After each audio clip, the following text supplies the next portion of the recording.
它跟我们第一次来，也就是我小学6年级的时候一模一样哎。结果我们最喜欢的店被换掉了 ，no。好的，事情是这样的，我跟妈妈逛完街，结果爸爸还没有回来。这里采光超好，这里的景色也很好，可以看得到花园。休息休息，买了一个维他奶，最爱的维他奶。但是这个维他奶好不容易到台湾有在卖，但是没有椰子口味的，所以来试试看。你们多买几个，先喝好喝再说。太便宜。好像有一件。我睡觉了。你怎么要偷笑？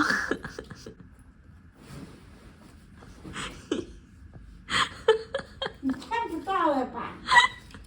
你为什么不去床上睡呢？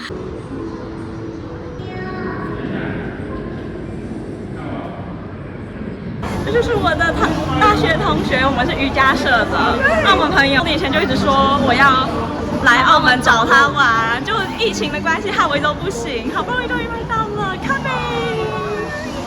谢谢我今天要做的事情就是一直走路，然后看景点，然后看到景点就打卡、拍照。就一般人来说，你只要走进去，如果他觉得你没有太老的话，他不会把你拦下来。他居然也叫这位女士把口罩拿下来。你很年轻是吗？结果他看到这位女士就说：“哦好，你可以过，但是我还是要证件。”你好年轻。我们现在在美高梅，然后我们刚去了赌场，拿到了饮料。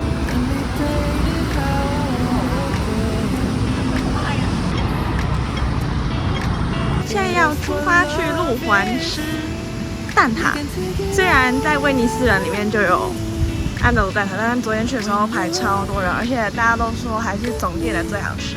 昨天也听了澳门朋友说，这边的公车就是一趟就是6块钱，不管近或是远就是6块澳门币。清晨就是蛮美的，没什么那么多人。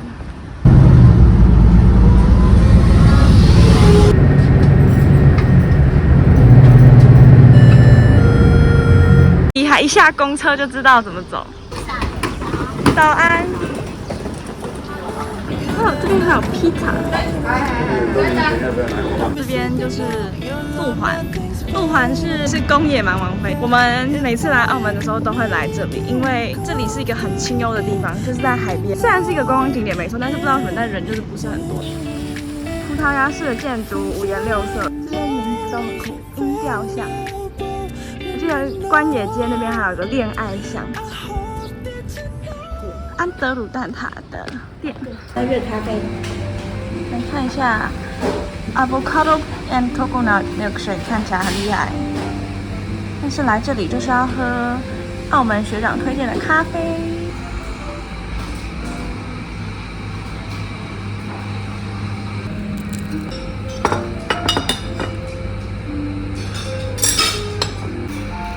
这个切面很厚，而且它超级好切的。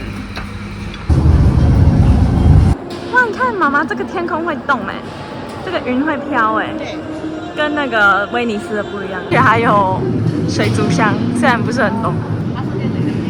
小摊贩，它的品相有一些看起来蛮正统的，但也有很酷的草莓啊、抹茶。已经拍照拍到失心疯。孔雀鱼。这边的马卡龙比台湾的价钱便宜。那目前你最逛起来，巴黎人、威尼斯人、伦敦人，还有四季，你最喜欢哪里？住我还是喜欢住在四季。有糕点可以吃，然后这个杯子超级可爱。我觉得澳门最讨厌的地方就是它常会有上上下下，然后你不知道是1楼还是2楼，有时候是2楼的地方，但它其实是1楼。很讨厌，没想到益生炖奶跑到一个这么偏远的地方，鸟无声丹。这边有一些摊位，就是这家益顺，我应该就会点远近驰名双瓶炖奶。有。这个杏仁打包的话，那个好。然后我们现在在逛童装，但是这边的童装超级 fancy，我觉得有点太夸张，很土豪吧？戴耳龟炖奶，满脸通红，你买了什么？我们老大的衣服，跟很贵的内裤，对，夸张。这边这个 LV 牌的队伍，哇塞！ Don't be sleeping, no, your love, nothing's better. Don't be sleeping, no, you, there's nothing better.